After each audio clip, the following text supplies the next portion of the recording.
Salut à tous, aujourd'hui petit tuto rapide sur Lightroom pour passer d'une photo comme ceci à une photo comme celle-là. C'est parti, on se retrouve dans Lightroom. Donc voici la photo sur laquelle je vous propose de travailler. Je la trouve intéressante parce que c'est une photo typique des journées d'hiver. On a un ciel qui est totalement voilé, donc la photo est plutôt bien exposée, mais le ciel est très surexposé. Il n'y a pas d'ombre, il n'y a pas de contraste. C'est pas génial, il n'y a pas ce côté chaleureux, la lumière de fin d'après-midi ou vraiment du matin. Donc on va essayer de modifier la photo pour travailler comme ça. Vous allez voir, c'est intéressant. La première chose à faire, c'est d'analyser la photo. Donc la lumière vient d'ici et derrière, on n'a pas du tout de ciel. Donc on va voir ce qu'on peut faire en post-production. Alors, la première chose à faire, c'est de baisser la haute lumière. On voit déjà qu'on récupère du ciel et qu'on a du bleu, donc ça c'est bon signe. Ça veut dire que c'est pas cramé, donc c'est cool. On va augmenter un petit peu le contraste et on va saturer un petit peu les couleurs.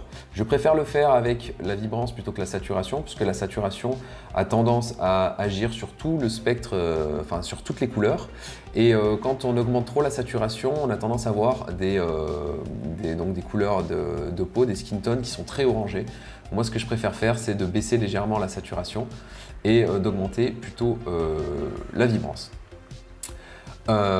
On va pouvoir baisser peut-être un tout petit peu les noirs. Et pour l'instant, on est bon. La balance des couleurs me paraît bien.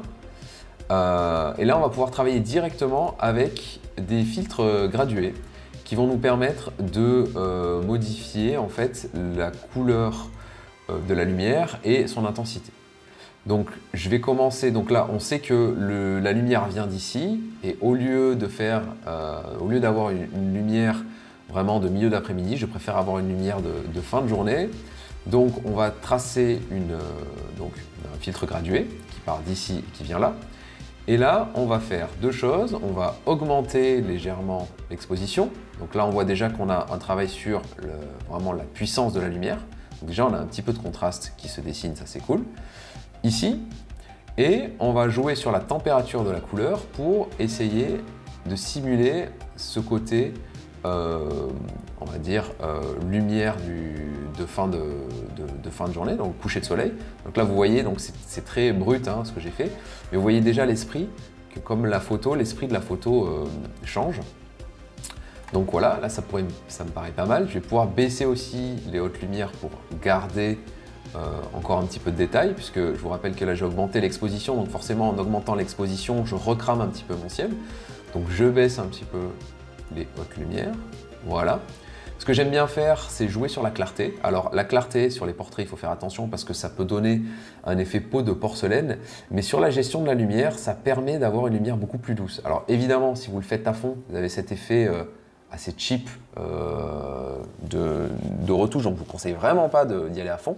Mais si vous le faites très légèrement, si vous faites par exemple un peu de clarté négative à 30%, 30, c'est plutôt pas mal parce que ça élimine tous les micro-contrastes qui sont pas très jolis. Et moi je trouve ça pas mal quand je travaille avec mes filtres gradués.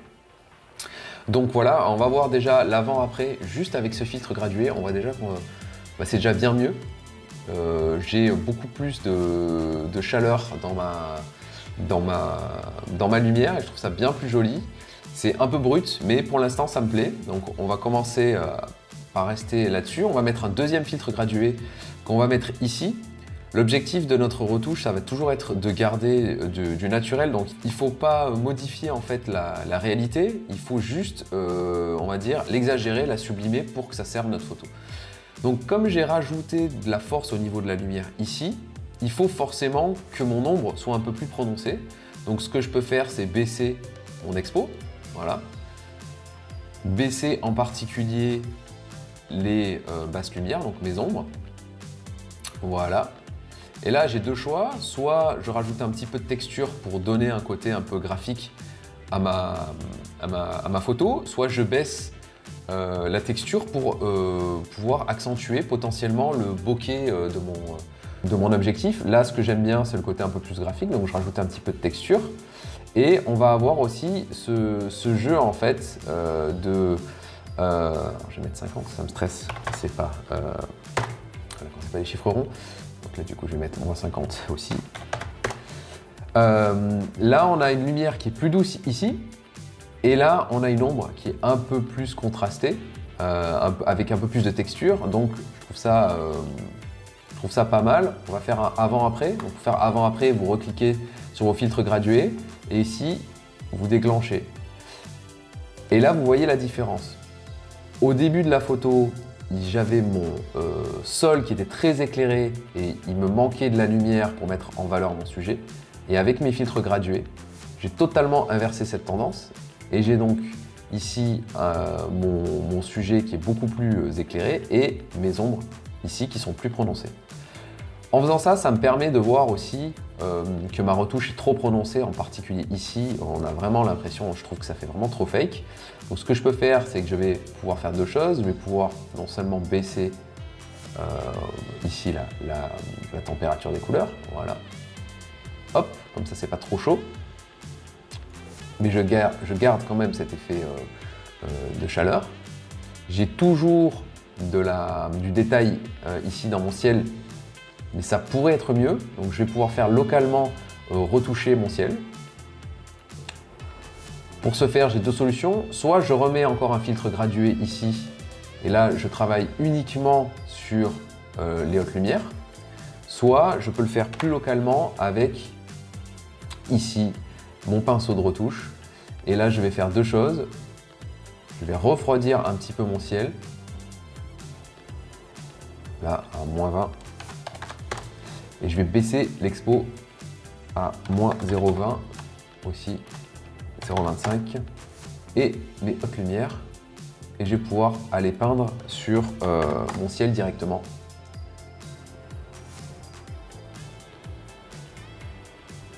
Voilà. Là, j'ai récupéré du ciel. Donc ça, c'est cool. Je vais voir si je baisse encore un petit peu plus l'expo. Voilà. Voilà, pas trop. -0,6.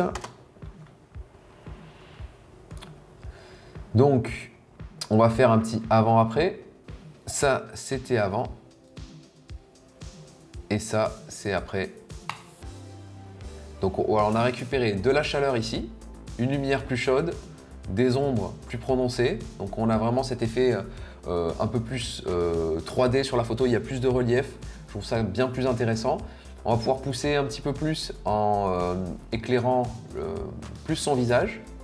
Alors pour ce faire, je vous conseille de travailler avec un filtre radial, c'est beaucoup plus simple. Là, il y a déjà des pré-réglages, c'est super moche, mais hop, alors on va se mettre ici. Augmenter légèrement l'expo, 0,2. Un petit peu les ombres, voilà. Et pourquoi pas rajouter un petit peu de chaleur sur son visage, voilà. 12, c'est pas mal. Je fais l'avant-après. Vous voyez que la lumière qu'il y a maintenant sur son visage est cohérente avec la lumière que j'ai mis ici. Là, vous voyez, son visage est assez gris et avec le filtre gradué, tac, on récupère de la chaleur.